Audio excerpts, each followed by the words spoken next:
I believe that the Patriots are okay. I do. They're good, but they're not great. The Patriots they're fine right now. There are issues in New England. There are issues with the Patriots. They're an engine leaking oil. But Tom Brady, Bill Belichick, they're professionals. And a car can leak oil for a really long time before it's completely out and it needs to pull over and can't drive anymore. But it will end eventually in New England. But that's inevitable. That's a dumb statement to make because, it's going to end someday. Of course, every quarterback-coach duo ends at some point. But I do think the beginning of the end has happened now. The beginning of the end, the unraveling of the Patriots began this offseason. But I don't know how long it's going to last. I don't think they're going to win a Super Bowl this year. But, maybe they do. Maybe they're such a good engine and their leak is so small. They can ride it out for another 3 seasons. But maybe it's going to end this year. I don't know. We'll find out.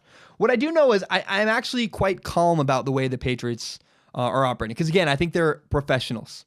I'm not in panic mode about the New England Patriots. I think they're going to be okay this year. I entertained the idea that maybe there would be grave consequences to all the turmoil this offseason.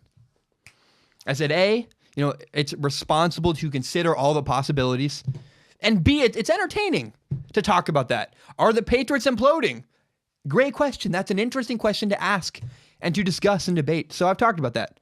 But here's what just recently happened. So Tom Brady has been missing voluntary organized team activities. The Patriots have been practicing without Tom Brady, but they haven't told Tom Brady he has to be there, so it's been okay.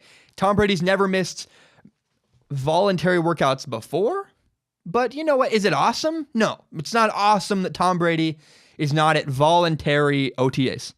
And is Tom Brady sending a message when he skipped voluntary workouts? Yes. Tom Brady was sending a message that he does not have to do things Bill Belichick's way. It was defiance.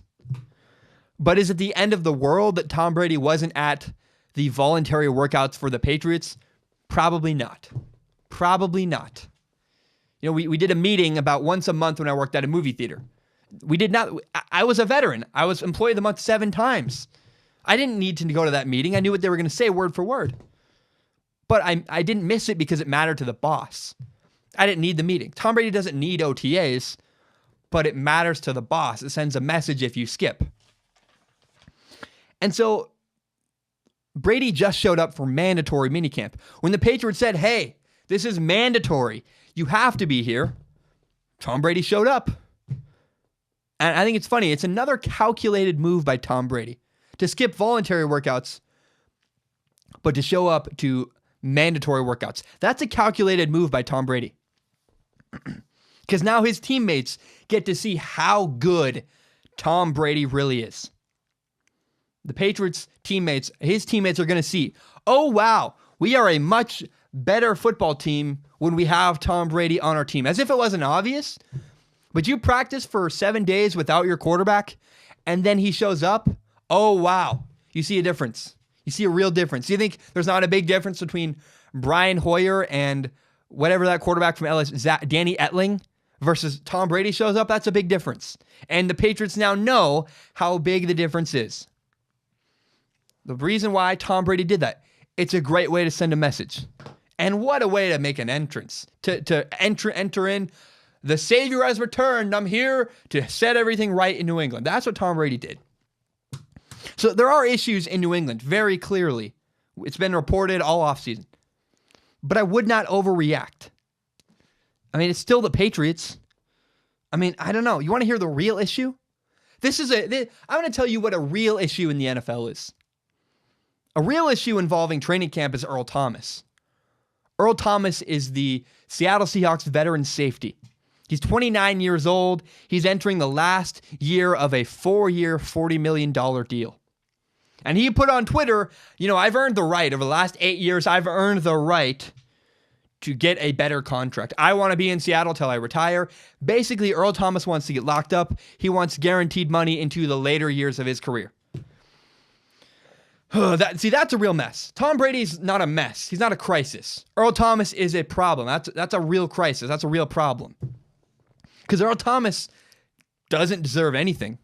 He may think he does. He gave 8 years of great service, but that's not how the NFL works. If you're not any good, I'm not going to pay you money you think you deserve. And he doesn't. The problem is Earl Thomas is old. He doesn't have any leverage anymore. That's the problem. And what is he going to do, sit out the year? No, he's not. That makes him look bad. You're not going to sign a player that sat out a year because of a contract issue. So, I don't know. I think the personal leverage in Seattle is Seattle, not Earl Thomas. So Seattle, that's a real issue. You want to talk about an issue involving training camp, talk about Earl Thomas and the Seattle Seahawks. What's not an issue is Tom Brady and the Patriots. Tom Brady showed up for mandatory minicamp. Don't overreact. It's not a huge story. It feels like for quite a while now, the drama's going to be over in New England. I'm sure we're going to have more down the road. Like I said, there's an oil leak in New England. That car has an oil leak. In 200 miles, there's going to be a problem. But right now, it still runs. It's still fine. They're professionals. So I don't think we're at the implosion point of the New England Patriots yet. Seattle, that's an issue. You have a real contract dispute there, that's a problem. New England, not much of a problem.